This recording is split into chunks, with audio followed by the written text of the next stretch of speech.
ईश्वर आपकी ज़रूरतों में रुचि रखता है।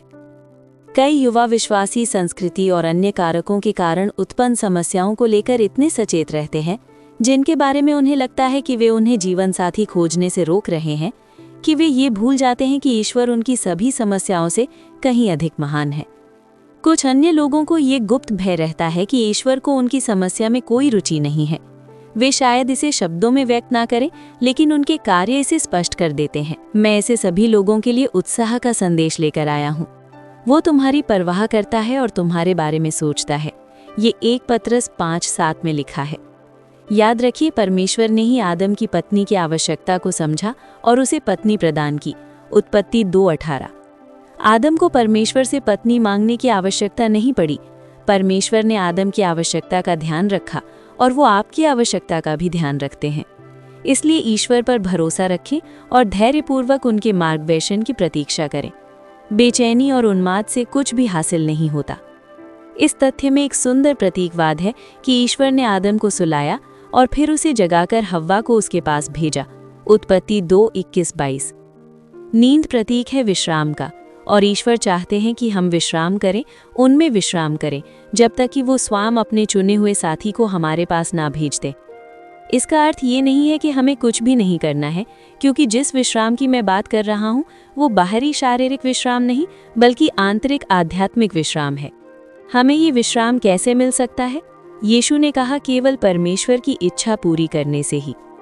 मेरे जुआ को अपने ऊपर ले लो और मुझसे सीखो, अर्थात अपने जीवन में मेरी इच्छा पूरी करो और तुम अपनी आत्माओं के लिए विश्राम पाओगे। मत्ती 11:29।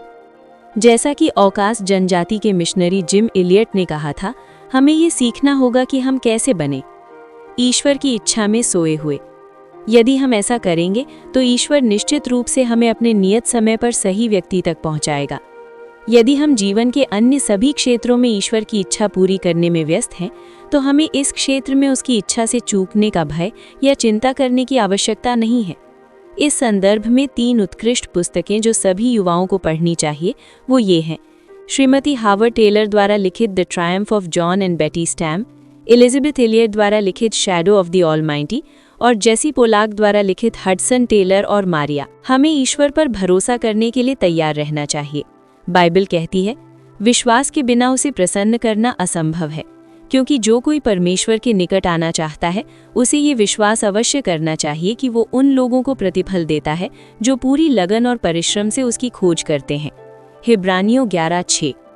यदि आप पूरी निष्ठा से उसकी इच्छा का पालन करने का प्रयास करेंगे तो वो निस्संदेह अपनी पसंद के व्यक्ति को आपके पास लाएगा, चाहे वो किसी भी माध्यम से हो, माता पिता, मित्रों के माध्यम से या सीधे तौर पर। तरीका चुनने का अधिकार उसी पर छोड़ दें।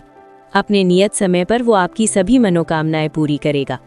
भजन संहिता 37:4। ईश्वर आपको सही व्यक्ति तक पहुंचा सकता है, चाहे वो आपके स्थानीय चर्च में हो, ईसाई संगति समूह में हो या कहीं और इसी तरह की किसी संगति में हो। यदि आप किसी ईसाई संगति सभा में किसी से मिलते हैं और उसके प्रति आकर्षित महसूस करते हैं, तो उसे अपना संभावित जीवन साथी मानने में कोई बुराई नहीं है। हो सकता है कि ईश्वर ने ही आप दोनों के मिलने की ऐसी परिस्थितियां बनाई हों। बहुत से लोग यौन और प्रेम के बारे में विकृत विचार रखते हैं, इसलिए उन्हें लगता है कि किसी पवित्र संगति में जीवन साथी खोजना जैसा अपवित्र कार्य संभव ही नहीं है। लेकिन निश्चित रूप से जीवन साथी खोजने में कुछ भी अपवित्र नहीं है। ये ईश्वर के समक्ष एक पवित्र विषय है। यदि आपका हृदय शुद्ध है और आपका आचरण एक ईसाई के अनुरूप है, तो आपको दूसरों की बातों से डरने की आवश्यकता नहीं है।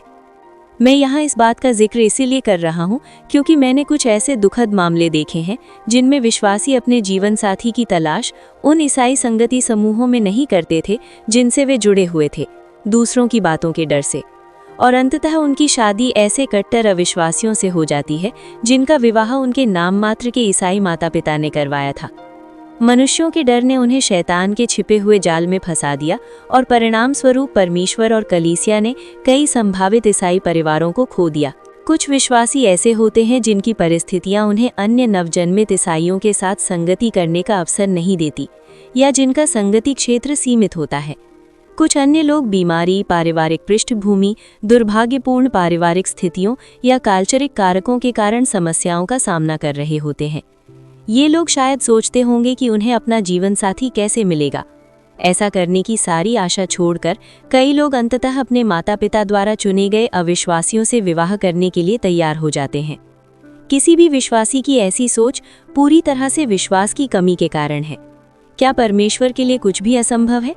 क्या वो हम में से प्रत्येक की परवाह नहीं करता?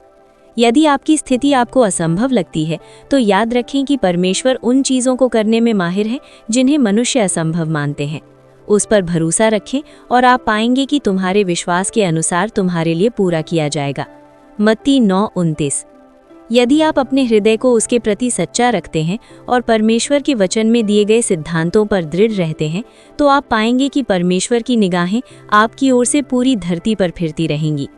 2 इतिहास 16:9।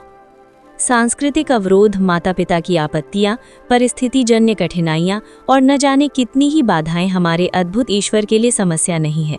मैं एक ऐसी लड़की को जानती हूँ जिसे उद्धार पाने के बाद उसके परिवार ने त्याग दिया था और जिसके लिए विवाह प्रस्तावों की बातचीत करने वाला कोई नहीं था। फिर भी ईश्वर ने उसे एक विश्वासी साथी प्रदान किया, जिसके माता पिता ने आश्चर्यजनक रूप से उसकी परिस्थितियों के बावजूद बिना किसी झिझक के प्रस्ताव स्वीकार कर लिया। परमेश्वर ही परिस्थितियों का शासन करने वाला है और यदि वो हमारा पिता है तो हम निश्चित रूप से कह सकते हैं कि जब हम उससे रोटी मांगेंगे तो वो हमें पत्थर नहीं देगा। यदि दुष्ट पिता भी अपने बच्चों को अच्छे उपहार देना जानते हैं तो हमारा स्वर्गीय पिता मांगने वालों को कितनी अच्छी चीज़ें देगा। और बाइबल में जीवन साथी को भी उन अच्छी चीज़ों में शामिल किया गया है। नीतिवचन 18:22। ईश्वर अपने बच्चों द्वारा अपनी वफादारी साबित करने की प्रतीक्षा कर रहे हैं, लेकिन धैर्य रखें। अधीरता और जल्दबाजी से ईश्वर की सबसे अच्छी कृपा को न खो दें। बहुतों ने ऐसा ही किया है। पूरे दिल से उन पर भरोसा रखें। जो उन पर पूर्ण विश्वास रखते हैं वे उन्हें पूर्ण सत्य पाएंगे। कोई भी ये नहीं कह सकता कि उसकी विशेष स्थिति या परिस्थिति अपवाद है। प्रभु हमारे ईश्वर सब पर शासन करते हैं।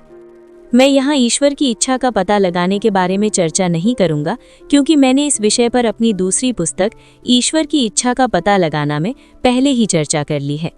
ईश्वर हमें हमारे नए मन के अभ्यास द्वारा मार्गदर्शित करते हैं, इसलिए मैं यहाँ केवल उन्हीं बातों का उल्लेख करूँगा जिन्हें हमें किसी व्यक्ति में देखना चाहिए जब हम ये विचार कर रहे हों कि क्या वो हमारे लिए ईश्वर की पसंद है।